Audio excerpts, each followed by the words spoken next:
आज जो है कि बिहार एसएससी सिज्जल न्यू भर्ती 2025 के लिए जो कि सिज्जल 4 का न्यू वैकेंसी आई हुई है, उसी के लिए आज एक क्वेश्चन पेपर लेके आए हुए हैं जो आपके बिल्कुल एग्जाम पैटर्न पर ये क्वेश्चन पेपर है। तो आपसे शुरू से अंत तक पूरा कंप्लीट कीजिएगा और लास्ट में आपसे ईमानदारी पूर्वक स्कोर भी बताइएगा कितने स्कोर कर पा रहे हैं। और इसमें आपको लगभग 75 प्लस क्वेश्चन हम कंप्लीट करवाएंगे, जिसमें कि समान ज्ञान और आपका साइंस का पोर्शन रहने वाला है। तो पूरा सेट को कंप्लीट कीजिएगा और जो भी प्रश्न इंपॉर्टेंट है उसको याद जरूर कर लीजिएगा, जो भी एक्स्ट्रा फैक्ट बताएंगे उसे याद जरूर कर लीजिएगा आप सभी। तो चलिए शुरू करते हैं। सभी एक बार वीडियो को लाइक करके शेयर अपने दोस्तों में जरूर कीजिएगा। देखिए आपका एक लाइक मोटिवेट कराता है, तो लाइक जरूर कीजिएगा। जो भी चैनल पर नया है चैनल को जरूर सब्सक्राइब करके घंटे को प्रेस कर लीजिएगा ताकि जब भी क्लास हो नोटिफिकेशन आप सभी को मिल जाए। तो चलिए शुरू करते हैं। आज का पहला प्रश्न है कि ऑटोमोबाइल के पीछे एक ट्रैफिक देखने के लिए किस प्रकार का दर्पण का प्रयोग होता है। देखिए अगर इन सेट में किसी भी क्वेश्चन का आंसर पता हो तो आप आंसर नीचे कमेंट बॉक्स में बताते चलिएगा। तो यहाँ पर राइट आंसर क्या हो जाएगा, ऑप्शन में सी उत्तल दर्पण का उपयोग करते हैं। देखिए सिंपल भाषा में समझिए कि जो ड्राइवर के पास एक आपका कह सकते हैं कि साइड मिरर होता है, इसमें कौन सा दर्पण लगा रहता है, तो याद रखिएगा उत्तल दर्पण। ये क्या करता है, ये बड़ा चीज को छोटा करके दिखाता है, याद रखिएगा आप सभी। तो पीछे जितने भी बड़ा चीज होता है वो आपका एक छोटा सा शीशा में आपको दिखाई दे देता है, तो ये उत्तल दर्पण के कारण होता है। अवतल दर्पण कहां लगा रहता है, तो याद रखिएगा आप सभी, ये आपका गाड़ी के हेडलाइट में लगा रहता है जहां से रोशनी आता है। बात समझ गए आप सभी, बिल्कुल। अगला प्रश्न देखिए, जल खींचने वाला विद्युत पंप द्वारा हम बदलते हैं। चलिए क्वेश्चन में 2 का राइट आंसर कीजिए आप सभी। तो राइट आंसर हो जाएगा ऑप्शन में बी, ये विद्युत ऊर्जा को यांत्रिकी ऊर्जा में बदलता है। देखिए इस क्वेश्चन को समझिएगा, जो आपका विद्युत मोटर होता है, जो घर में मोटर लगाया जाता है, वो क्या करता है, विद्युत ऊर्जा को यांत्रिकी ऊर्जा में बदलता है। और अगर वही जनरेटर की बात किया जाए जो शादी ब्याह में लगा रहता है, वो क्या करता है, यांत्रिकी ऊर्जा को विद्युत ऊर्जा में कन्वर्ट करता है, डायनमो। तो ऑप्शन में बी यहाँ पर करेक्ट आंसर होगा। बात समझ गए आप सभी, अगर प्रश्न आएगा तो बना लीजिएगा। चलिए अगला क्वेश्चन देखिए 3 नंबर, इस क्वेश्चन का आंसर कीजिएगा। आसान प्रश्न है, सभी आंसर कर लेंगे। ओजोन परत पर क्या अवशोषित होता है, या ओजोन परत क्या अवशोषित करता है। देखिए ओजोन परत समताप मंडल में पाया जाता है और ये आपका परावैंगनिक किरणों से अवशोषित करता है। अगर क्वेश्चन पूछा जाए कि परावैंगनिक किरण कहां से आते हैं, तो सूर्य से। ये हमारी पृथ्वी की रक्षा कवच के नाम से जाने जाते हैं। देखिए ओजोन परत में क्षरण हुआ था, छिद्र देखने के लिए मिला था, कहां पे, अंटार्कटिका में। हालांकि वो छिद्र बंद हो गया है। ओजोन परत को कौन सा गैस प्रभावित करता है, क्लोरोफ्लोरोकार्बन करता है। जो आपका एसी हो गया, फ्रिज हो गया, ये सभी से जो गैस निकलता है वो आपका ओजोन परत को प्रभावित करता है। देखिए ओजोन परत के संरक्षण के लिए बहुत सारा प्रोटोकॉल भी हुआ था, जैसे कह सकते हैं कि एक आपका मॉन्ट्रियल प्रोटोकॉल हुआ था। कौन सा, मॉन्ट्रियल प्रोटोकॉल हुआ था। ये कब हुआ था आपका, 16 सितंबर को। डेट याद रखिएगा, 16 सितंबर से क्वेश्चन पूछा जाता है कि 16 सितंबर को कौन सा दिवस मनाया जाता है, तो इस दिन ओजोन संरक्षण दिवस मनाया जाता है। 16 सितंबर को ओजोन संरक्षण दिवस मनाया जाता है। तो 16 सितंबर 1987 में, 16 सितंबर 1987 में मॉन्ट्रियल प्रोटोकॉल पर क्या हुआ था, हस्ताक्षर हुआ था। वहीं पर इसको लागू करने की बात किया जाए तो 1989 में इसको लागू कर दिया गया था। और एक आपका कन्वेंशन हुआ था वियना वाला। देखिए वियना कन्वेंशन, ये आपका ओजोन परत से ही संबंधित है, जो 1985 में ही आपका कह सकते हैं हस्ताक्षर हुआ था इस पे, और ये लागू कर सकते हैं कि 1988 में लागू होता है आपका वियना कन्वेंशन। तो इतना सा फैक्ट को याद रखिएगा। अगला है, जब कोई पिंड वायुयान से गिराया जाता है तब इसकी डैश बढ़ जाती है। देखिए तब इसकी त्वरण बढ़ जाती है। अगर हम बात करें कि पृथ्वी की सतह पर गुरुत्वाकर्षण त्वरण का मान कितना होता है, तो बता सकते हैं 9.8 मीटर प्रति सेकेंड स्क्वायर होता है। 9.8 मीटर प्रति सेकेंड स्क्वायर होता है, तो आप याद रखिएगा। अच्छा, अगर यहीं से क्वेश्चन अगर पूछ लिया जाए कि बताइए कि किसी भी पिंड का अगर वेग को हम दोगुना कर दें, अगर किसी भी पिंड का वेग को अगर दोगुना कर रहे हैं तो उसका गतिज ऊर्जा क्या हो जाएगा, तो गतिज ऊर्जा उसका 4 गुनी होती है। याद रखिएगा आप सभी, अगर वेग को दोगुना करें तो गतिज ऊर्जा 4 गुनी होती है। अच्छा, अगर यही क्वेश्चन आपसे से पूछ लिया जाए कि बताइए अगर किसी भी पिंड का अगर हम द्रव्यमान को आधा कर दें, कोई सा भी पिंड है इसका द्रव्यमान को अगर हाफ कर दें तब इसका गतिज ऊर्जा क्या होगा, तो यहां पर गतिज ऊर्जा आपका हाफ ही रह जाएगा। बात समझे, इसमें बड़ी कन्फ्यूजन होता है बच्चा को, तो आप ध्यान रखिएगा आप सभी। और एक प्रश्न आप सभी से पूछा जाता है कि अगर किसी भी पिंड का अगर द्रव्यमान को हम दोगुना कर दें, कोई सा भी पिंड है, इसका द्रव्यमान को 2 गुना कर देंगे तो इसका गतिज ऊर्जा क्या होगा, तो गतिज ऊर्जा भी आपका 2 गुना ही होगा। अब यहाँ पर समझिएगा, अगर द्रव्यमान में कोई भी छेड़छाड़ करेगा तो गतिज ऊर्जा उतना ही होगा। अगर द्रव्यमान को 4 बढ़ाएगा तो गतिज ऊर्जा भी 4 होगा, अगर आधा करेगा तो आधा होगा। बट अगर यहाँ वेग की बात किया जाए, अगर वेग में अगर कुछ परिवर्तन होता है तो ये डायरेक्ट 2 गुना होने लगता है। जैसे वेग को 2 गुना बढ़ाएं तो गतिज ऊर्जा कितना हो गया, 4 गुना हो गया। तो इसको आपको ध्यान में रखना है, क्योंकि यहाँ पर बच्चे कन्फ्यूजन कर जाता है और कन्फ्यूजन के कारण प्रश्न गलती हो जाता है। निम्नलिखित में से कौन शास्त्रीय संगीत के किराना घराने के संस्थापक था। यहाँ पर किराना घराने के संस्थापक के बारे में पूछा गया है, तो राइट आंसर हो जाएगा अब्दुल करीम खान था, याद रखिएगा। अगला क्वेश्चन देख लीजिएगा, कंप्यूटर में आप कंप्यूटर गेम और सहायक तकनीकी के लिए जॉयस्टिक का उपयोग कहाँ करेंगे। देखिए, कंप्यूटर से बिहार पुलिस में 16 तारीख को क्वेश्चन पूछा गया है। इससे पहले जो 24 में भी पेपर हुआ था वहाँ पर भी कंप्यूटर से प्रश्न पूछा गया था। तो देखिए, जॉयस्टिक जो होता है ये गेम खेलने के लिए होता है, ठीक है। तो कर्सर कंट्रोल के रूप में इसका उपयोग होता है, तो ऑप्शन में भी राइट आंसर होगा। देखिए, जॉयस्टिक जो है ये आपका एक इनपुट डिवाइस है। देखिए, इनपुट डिवाइस क्या होता है, जो हम बाहर से निर्देश देते हैं कंप्यूटर को। मान लीजिए इनपुट डिवाइस हो गया, माउस हो गया, या कह सकते हैं कीबोर्ड हो गया, ये सभी आपका क्या है, जैसे कह सकते हैं कि स्कैनर हो गया, ये सभी आपका इनपुट डिवाइस का उदाहरण है। डायरेक्ट क्वेश्चन बनता है। अच्छा, आउटपुट डिवाइस का उदाहरण क्या होता है, जो कंप्यूटर से हमको मिलता है, जो कंप्यूटर से हमें प्राप्त होता है। जैसे मॉनिटर आउटपुट डिवाइस है, उसी प्रकार से प्रिंटर आउटपुट डिवाइस है, याद रखिएगा आप सभी। अगला है कि भारत में हमें जारवा और ओनगे जनजाति कहाँ मिल सकती हैं, तो राइट आंसर हो जाएगा अंडमान निकोबार द्वीप समूह में। चलिए अगला क्वेश्चन देख लीजिएगा, निम्नलिखित में से किस वर्ष में भारत सरकार ने मौद्रिक नीति समिति का गठन किया था। तो देखिए, मौद्रिक नीति समिति का गठन किया था कब, 2016 में किया था। तो डेट को याद रखिएगा, कब, 2016 में। अगला क्वेश्चन देख लीजिएगा, यहाँ भाषा से संबंधित क्वेश्चन है जनजातियों का। एरावला, कादर, मुदुबर, मुख्य रूप से ये किस राज्य में बोली जाने वाली भाषा है जनजातियों का। तो देखिए, इसको याद रखिएगा आप सभी, तमिलनाडु में बोली जाती है। कहाँ पे, तमिलनाडु राज्य में, जिसकी राजधानी कहाँ पे है, चेन्नई। अगला है, शिलोंग के निम्नलिखित में से कौन सा स्कूल उत्तर पूर्व भारत का पहला खेलो इंडिया स्पोर्ट स्कूल बन गया है। तो देखिए, ये आपका उत्तर पूर्व भारत का जो पहला खेलो इंडिया स्पोर्ट स्कूल बना है, ये आपका असम राइफल स्कूल बना है, तो याद रखिएगा आप सभी। तो राइट आंसर क्या होगा, बी, असम राइफल स्कूल। चलिए आइए अगला प्रश्न देखिएगा फ्रेंड आप सभी। चलिए इस क्वेश्चन का आंसर कीजिएगा कि विशेष विवाह अधिनियम 1954 निम्नलिखित में से किसका समर्थन नहीं करता। देखिए, यहाँ पर गौर कीजिएगा, बहुत सारे रियर केस में क्या होते हैं, जब पेपर देने के लिए जाइएगा ना, तो क्वेश्चन यहाँ पर पढ़िएगा कि यहाँ लगता है कि हाँ पूछा गया सही, तो हड़बड़ में क्या हो जाता है, यहाँ पर गलती हो जाता है। तो इस पे बड़ी गौर कीजिएगा आप सभी। इसके कारण से हमसे भी कई बार प्रश्न गलती हुआ है, तो आपसे निश्चित हो सकता है गलती हो जाएगा, तो इस पे गौर कीजिएगा, अन्यथा 1 से 2 नंबर से मिटा जाएगा आपका और रिजल्ट से बाहर हो जाइएगा फिर आप। तो देखिए, यहाँ पर जो है आपका ये अधिनियम किसका समर्थन नहीं करता है, सख्त सगोत्री विवाह का समर्थन नहीं करता है। यानी कह सकते हैं कि एक गोत्र में आप विवाह कर सकते हैं, इसका समर्थन ये नहीं करता। जबकि ये सभी आपका अंतर्जातीय विवाह हो गया या अंतर्धार्मिक विवाह, ये सभी का समर्थन करता है आपका। चलिए अगला क्वेश्चन देखिए, विद्युत द्विध्रुव जिसे हम सभी इलेक्ट्रिक डिपोल कहते हैं, इसका कुल आवेश कितना होता है।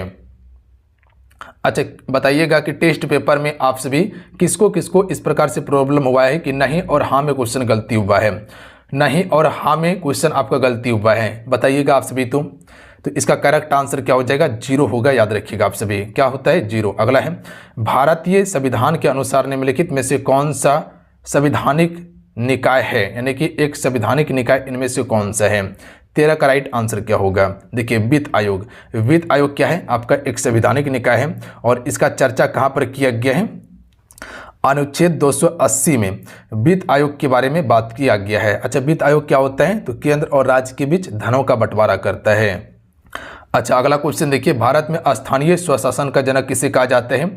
आराम से इस क्वेश्चन का आंसर कर सकते हैं आप सभी, लॉर्ड रिपन को जाना जाता है, याद रखिएगा आप सभी। अच्छा, यहीं से अगर क्वेश्चन पूछ लिया जाए कि बताइए वित्त आयोग की स्थापना कब किया गया था, तो 1952 में वित्त आयोग की स्थापना किया गया था और केसी नियोगी जो है इसके पहले अध्यक्ष थे, याद रखिएगा, केसी नियोगी पहले अध्यक्ष थे। यहाँ क्वेश्चन क्या था, स्थानीय स्वशासन का जनक लॉर्ड रिपन को कहा जाता है। अच्छा, आप सबको पता है कि इसी के समय में पहली बार कह सकते हैं कि नियमित रूप से जनगणना हुआ था, कब? 1882 ईस्वी में। कब हुआ था? 1882 ईस्वी में नियमित रूप से। अच्छा, सबसे पहले जनगणना किसके समय में हुआ था? लॉर्ड मियो के समय में 1872 में, बट नियमित रूप से नहीं हुआ था। यहाँ पर देखिएगा एक आपका वर्नाक्यूलर प्रेस एक्ट शुरू किया गया था। वर्नाक्यूलर प्रेस एक्ट शुरू किया गया था, जो कह सकते हैं कि 1882 में लॉर्ड रिपन ने क्या कर दिया था? रद्द कर दिया था। लागू करने वाला कौन था? लॉर्ड लिटन। अगला है, द्वितीय विश्व युद्ध के दौरान जापान के किन शहरों पर परमाणु बम गिराया गया था? तो करेक्ट आंसर हो जाएगा नागासाकी और हिरोशिमा पर, यानी कि हिरोशिमा और नागासाकी पर। हिरोशिमा पर 6 अगस्त को और नागासाकी पर 9 अगस्त को गिराया जाता है। एक आपका फैटमैन और एक आपका लिटिल बॉय गिराया जाता है। जो नागासाकी पर गिराया गया था वो फैटमैन बम का नाम था, कोड नाम याद रखिएगा। और जो आपका हिरोशिमा पर गिराया गया था इसका नाम था लिटिल बॉय, याद रखिएगा आप सभी। क्या नाम था जी? लिटिल बॉय था। डायरेक्ट क्वेश्चन पूछा जाएगा। अच्छा, बताइएगा कि पहला विश्व युद्ध की बात किया जाए वो कब हुआ था? 1914 से लेके 18 तक चला था। इसमें अमेरिका कब शामिल होता है? तो 1917 में शामिल होता है अमेरिका प्रथम विश्व युद्ध में, और 1917 में रूस इससे बाहर हो जाता है, याद रखिएगा आप सभी। अच्छा, दूसरा विश्व युद्ध में अमेरिका कब शामिल होता है? तो ये आपका 1941 में अमेरिका शामिल होता है दूसरे विश्व युद्ध में। दूसरा विश्व युद्ध 1939 में शुरू हुआ था। कारण क्या था? हिटलर ने पोलैंड पर आक्रमण कर दिया था। अगला है, अंतर्राष्ट्रीय व्यापार का मुख्य प्रहरी है। राइट आंसर हो जाएगा विश्व व्यापार संगठन, यानी कि WTO। इसकी स्थापना कब हुआ था? 1995 में किया गया था। मुख्यालय कहाँ पे है? इसका मुख्यालय जनेवा में है, तो याद रखिएगा आप सभी, कहाँ पे है? जनेवा में। अगला है कि बड़ी फर्मों की कम संख्या वाले बाजार को हम सभी किस नाम से जानते हैं? राइट आंसर हो जाएगा ऑप्शन नंबर सी, अल्पाधिकार के नाम से जानते हैं। चलिए आइए अगला क्वेश्चन देखिए आप सभी कि भारतीय संविधान के निम्नलिखित में से किस भाग में सामाजिक एवं आर्थिक लोकतंत्र को सुनिश्चित किया गया है? तो देखिए ये आपका किया गया है राजकीय नीति निर्देशक सिद्धांत में। अच्छा, राजकीय नीति निर्देशक तत्व की बात किया जाए तो ये आपका अनुच्छेद 36 से लेकर 51 तक इसका वर्णन है। संविधान के भाग की बात किया जाए तो भाग 4 में है, भाग 4 में। भाग 4 को में आपका क्या है? मौलिक कर्तव्य है। भाग 4 आपका जो है कल्याणकारी अवधारणा पर बल देता है। कौन? भाग 4, याद रखिएगा आप सभी। अच्छा, अनुच्छेद 40 जो है ये किससे संबंधित है? पंचायत के गठन से संबंधित है। बात समझ गए आप सभी? तो ऑप्शन में ए राइट आंसर है। अगला क्वेश्चन है कि एकाधिकार बाजार संरचना में विक्रेताओं की संख्या कितनी होती है? तो राइट आंसर हो जाएगा इसमें सिर्फ एक ही विक्रेता होता है जिसका एकाधिकार होता है बाजार में। ठीक है, मान लीजिए कि अभी जियो कंपनी चल रहा है, अगर किसी समय कह सकते हैं कि एयरटेल खत्म हो जाएगा, या मान लीजिए जो आपका VI है या BSNL है, अगर वो खत्म हो जाएगा सिर्फ जियो बचेगा तो वो क्या हो जाएगा? उसका एकाधिकार हो जाएगा और एक ही कंपनी हर काम करेगा। अगला है, निम्नलिखित में से किस विवरण में सबसे कम तरंगदैर्घ्य होता है? देखिए सबसे कम तरंगदैर्घ्य होता है गामा किरण में। इसका वैधन क्षमता सबसे अधिक होता है पर तरंगदैर्घ्य इसका सबसे कम होता है। बात समझ गए आप सभी? चलिए अगला क्वेश्चन देखिए, योग्यतम की उत्तरजीविता वाक्यांश किसने गढ़ा है? यानी कि सर्वाइवल ऑफ फिटनेस, ये किसने गढ़ा है?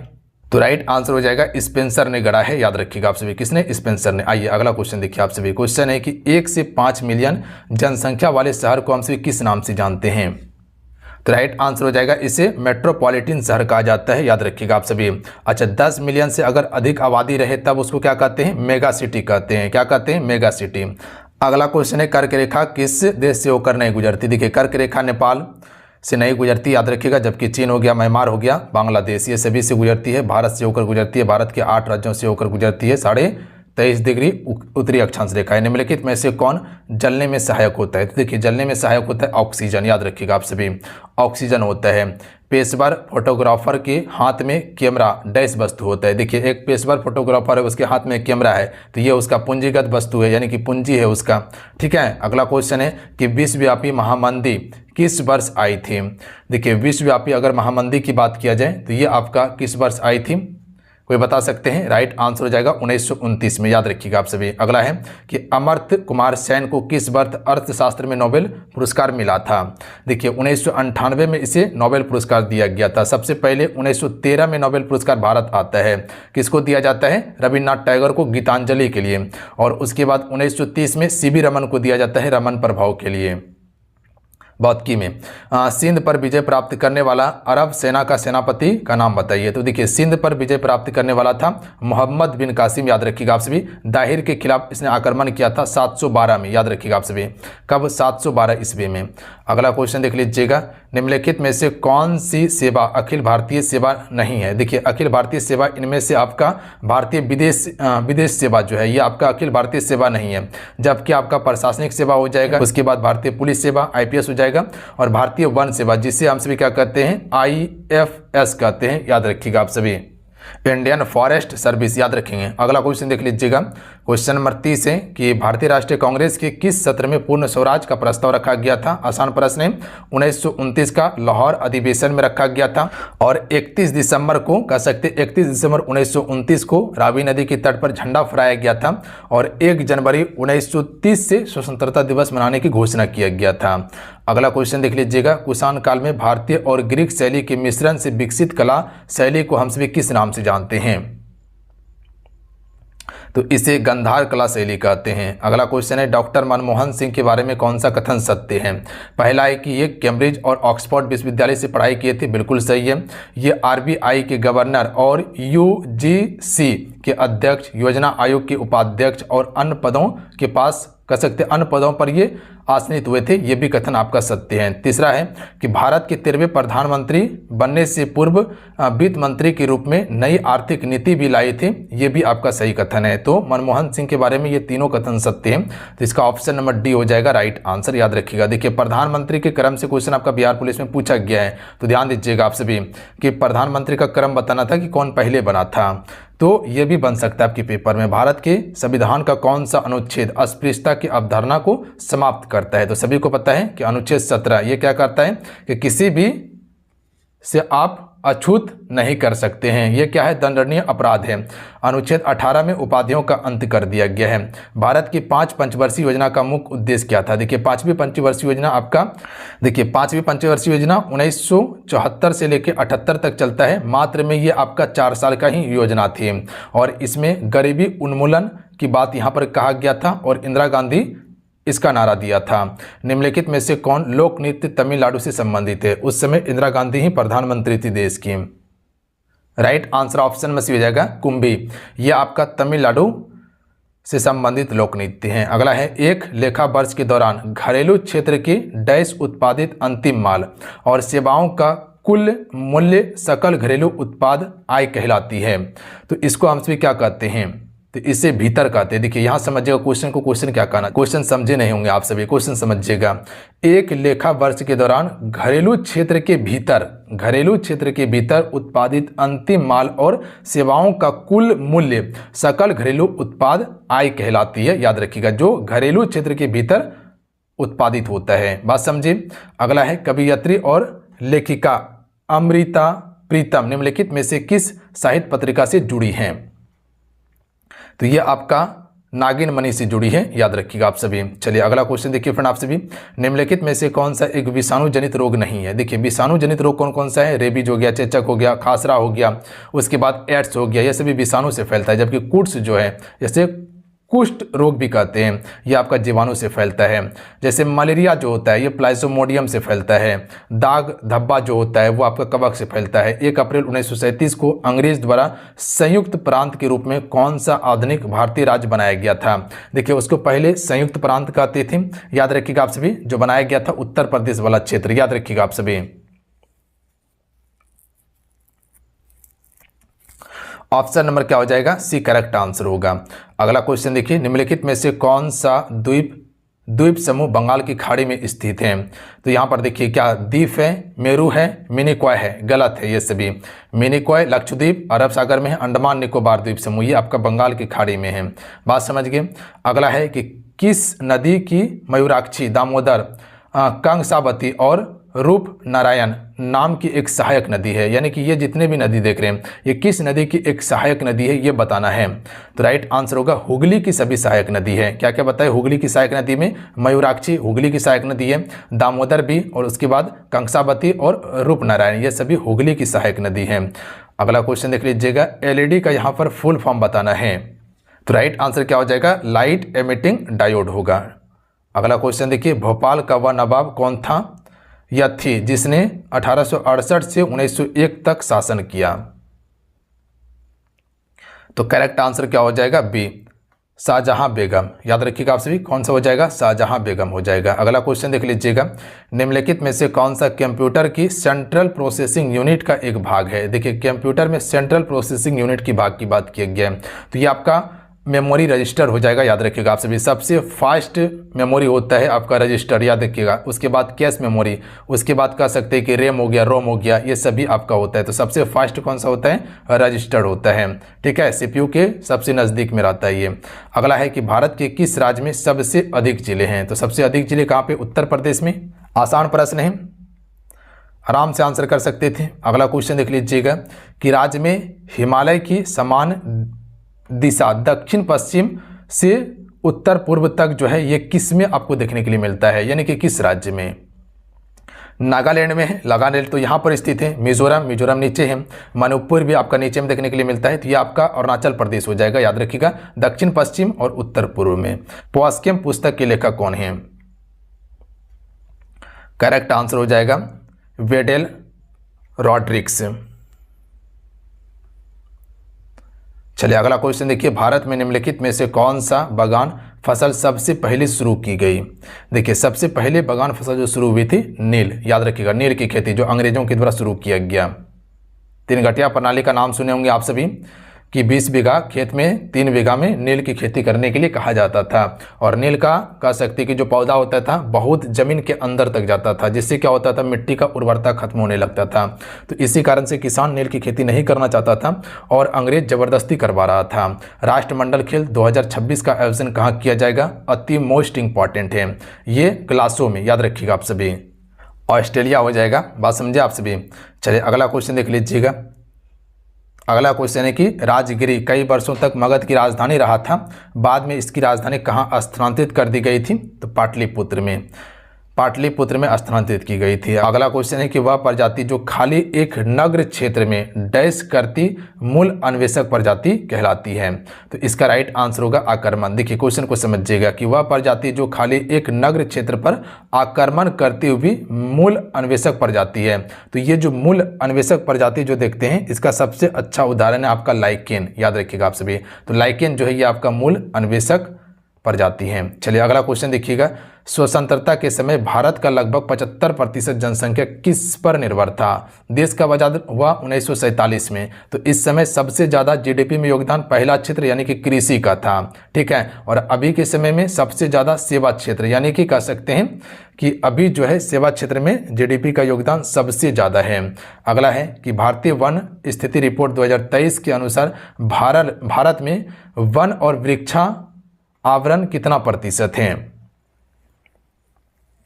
देखिए अगर बात किया जाए कि यहाँ पर वन कितना है, वनावरण की बात किया जाए कि वनावरण कितने प्रतिशत पर है, तो 21.76% पर वनावरण है। और वृक्षावरण की बात किया जाए तो 3.14% पर। तो दोनों को मिला लीजिएगा तो यहाँ क्या हो जाएगा? 21, 3 आपका 24 और इधर से लगभग 1 हो जाएगा, तो 25.17% हो जाएगा, ठीक है। 2023 डाटा के अनुसार है, बात समझिए। अच्छा, भारतीय वन रिपोर्ट कितने वर्ष में प्रकाशित होता है? 2 वर्ष में। किसके द्वारा जारी किया जाता है? तो वन अनुसंधान संस्थान देहरादून के द्वारा। अगला क्वेश्चन देख लीजिएगा। अगला है कि दर्शना झावेरी को किस शास्त्रीय नृत्य के लिए पद्मश्री से सम्मानित किया गया था? मणिपुरी के लिए। चलिए अगला क्वेश्चन देखिए, मानव विकास सूचकांक 2023-24 के संदर्भ में भारत की रैंकिंग क्या है? 134वां रैंकिंग है मानव विकास सूचकांक में। चलिए अगला क्वेश्चन देखिए, यूकी भाभरी निम्नलिखित में से किस खेल से संबंधित हैं? तो देखिए यूकी भाभरी जो है ये आपका टेनिस खेल से संबंधित है। अगला है राजस्थान का प्रसिद्ध पुष्कर मेला 1 वर्ष में आयोजित होता है। तो देखिए 1 वर्ष में ये 1 ही बार होता है। कहाँ लगता है? राजस्थान में लगता है। और कहाँ पर? अजमेर जिला में। बात समझिए।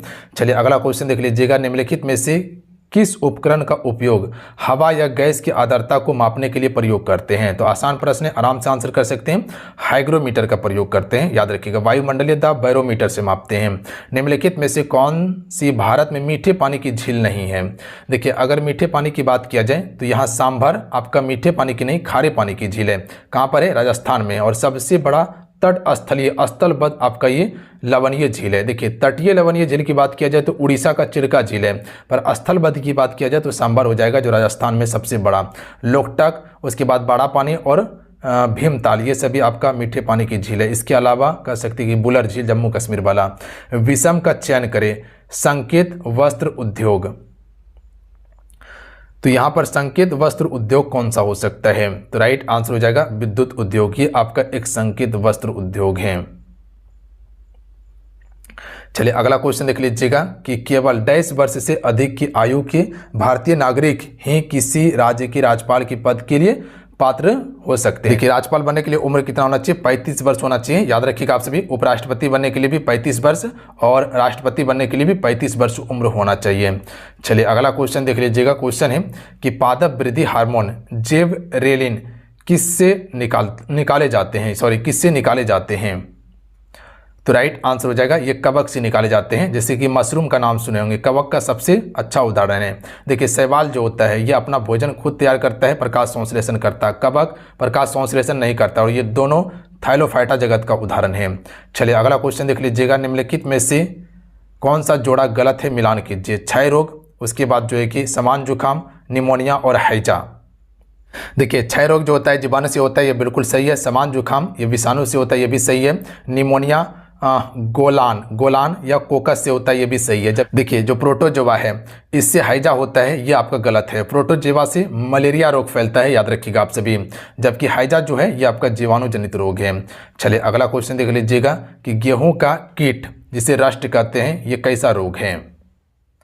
तो राइट आंसर हो जाएगा ये आपका कवक जनित रोग है, याद रखिएगा आप सभी। अगला है कि उड़न राख जिसे फ्लाई एश कहते हैं, ये वायु प्रदूषक किसके कारण से होता है? तो राइट आंसर होगा थर्मल पावर प्लांट, कोयला दहन से जो है कि आपका फ्लाई एश वायु प्रदूषण होता है। अगला क्वेश्चन है कि यदि दो द्रवों का क्वथनांक बहुत अधिक भिन्न हो तो इन्हें किसके द्वारा पृथक किया जा सकता है? देखिए अगर द्रव का क्वथनांक बहुत अधिक होना तब जो है कि फलनी आसवन विधि के द्वारा इसको हम पृथक कर सकते हैं, फलनी आसवन विधि के द्वारा। चलिए अगला क्वेश्चन देखिए, बौद्धिक व्यवसाय किस गतिविधि के अंतर्गत आता है? देखिए अर्थव्यवस्था में 3 क्षेत्र आपको बताए थे, पहला, दूसरा और तीसरा। पहला जो आपका कह सकते हैं कि कृषि क्षेत्र वाला था, प्राथमिक क्षेत्र, ठीक है। दूसरा क्या था? उद्योग क्षेत्र, विनिर्माण क्षेत्र, और तीसरा क्या था? सेवा क्षेत्र। पर यहाँ पर चौथा क्षेत्र के बारे में पूछा गया है, क्योंकि बौद्धिक व्यवसाय की बात किया गया है तो ये आपका चौथा क्षेत्र में आता है। देखिए चौथा क्षेत्र में जैसे अनुसंधान हो गया, शोध हो गया, नवाचार हो गया, या ज्ञान पर आधारित हो गया, या क्रियाकलाप हो गया, या बौद्धिक व्यवसाय हो गया, ये सभी आपका चौथे क्षेत्र के अंतर्गत आता है। बात समझे आप सभी? देखिए पढ़ाना या सेवा करना वो तीसरा क्षेत्र का अधिकार है, जबकि आपका कोई भी चीज़ का अनुसंधान करना वो आपका चौथा क्षेत्र में है। कंप्यूटर आधारित सूचना प्रणाली के संग्रह चरण में निम्नलिखित में से किसका प्रयोग नहीं किया जाता? तो यहाँ पर कीबोर्ड का प्रयोग नहीं करते। देखिए कीबोर्ड एक इनपुट डिवाइस है जिससे हम डाटा अंदर भेजते हैं, ना कि इसमें सूचना को हम संग्रहित करके रखते हैं। देखिए सूचना को संग्रहित कौन कर सकता है? जैसे हार्ड डिस्क हो गया, या कह सकते हैं कि कुछ भाग कह सकते हैं रैम हो गया, जैसे मैग्नेटिक टेप हो गया, हार्ड डिस्क हो गया, डिस्क हो गया, ये सभी मेमोरी, ये सभी क्या कर सकते हैं? सूचना को एकत्रित करके रख सकता है। सबसे बड़ा जीवित वानर धरती पर कौन सा है? गोरिल्ला हो जाएगा। अगला क्वेश्चन है कि देश में केंद्रीय बैंकिंग संस्था, केंद्रीय बैंक की आवश्यकता क्यों है? तो राइट आंसर हो जाएगा उपयुक्त में से सभी के लिए, ऋण नियंत्रण के लिए और सरकार की मौद्रिक नीति को क्रियान्वयन करने के लिए आपका केंद्रीय बैंक की आवश्यकता है। अगला क्वेश्चन है कि शीत युद्ध का अभिपर्याय क्या है? देखिए शीत युद्ध की अगर बात किया जाए तो याद रखिएगा आपसे, पूंजीवादी और साम्यवादी दोनों के बीच वैचारिक दुश्मनी ही शीत युद्ध कहा जाता है इसको। बात समझे आप सभी। और दूसरा विश्व युद्ध जो है ये शीत युद्ध का सबसे बड़ा परमाणु माना जाता है। बात समझे आप सभी। और 1945 से लेकर 1991 तक ये शीत युद्ध का समय माना जाता है। चलिए अगला क्वेश्चन देख लीजिएगा, भारत का संविधान कब लागू हुआ था? आसान प्रश्न है, आराम से कर सकते हैं। 26 जनवरी 1950 को। चलिए अगला क्वेश्चन देख लीजिएगा, निम्नलिखित में से किस आंदोलन का नेतृत्व महात्मा गांधी ने नहीं किया था? सविनय अवज्ञा आंदोलन, किया था, बिल्कुल 1930 में हुआ था। असहयोग आंदोलन 1920 में हुआ था, बिल्कुल किया था, 1920 में हुआ था। भारत छोड़ो आंदोलन ये 1942 में आपका हुआ था, इसका भी नेतृत्व किया था इसी ने। उसके बाद स्वदेशी आंदोलन, ये गलत बात है, स्वदेशी आंदोलन की बात किया जाए तो ये 1905 में हुआ था। तो याद रखिएगा उस समय महात्मा गांधी जी भारत में थे ही नहीं, क्योंकि महात्मा गांधी 1915 में दक्षिण अफ्रीका से भारत आते हैं। तो option number D right answer होगा। अगला है निम्नलिखित में से किस वर्ष में भारतीय रिजर्व बैंक ने शहरी सरकारी बैंकों के लिए लाइसेंस नीति का उदार बनाया था, लाइसेंस नीति को उदार बनाया था, किस वर्ष? तो 1993 में। अगला क्वेश्चन है निम्नलिखित में से कौन सा 3 या 4 अक्षरों का संक्षिप्त नाम है जो फाइल के प्रकार को दर्शाता है? तो देखिए फाइल के प्रकार को दर्शाता है, जैसे मान लीजिए इसका एक आपका एक्सटेंशन नाम होता है। जैसे मान लीजिए कोई भी डॉक्यूमेंट में आप फाइल को बनाए, ठीक है, जब उसको सेव कीजिएगा तो MS वर्ड में बनाए हैं तो वहाँ पर आपको लिखा आएगा .docx आएगा, ठीक है। तो वो क्या है, उसका एक्सटेंशन नाम है। तो वो आपको बताता है कि आपका फाइल किस में बना हुआ है, क्या पावर पॉइंट में बना है या एक्सेल से बना है या आपका डॉक्यूमेंट से बना है। तो ये एक्सटेंशन नाम होता है, बात समझिए। चलिए अगला है कि निम्न में से कौन सी मृदा भारी वर्षा और उच्च आर्द्रता वाले क्षेत्रों में पाई जाती है? तो राइट आंसर हो जाएगा दलदली मृदा। चलिए अगला है निम्नलिखित में से कौन सी वेक्टर जनित बीमारी है, यानी कि वाहक बीमारी बताना है यहाँ पे। तो मलेरिया जो प्लाज्मोडियम से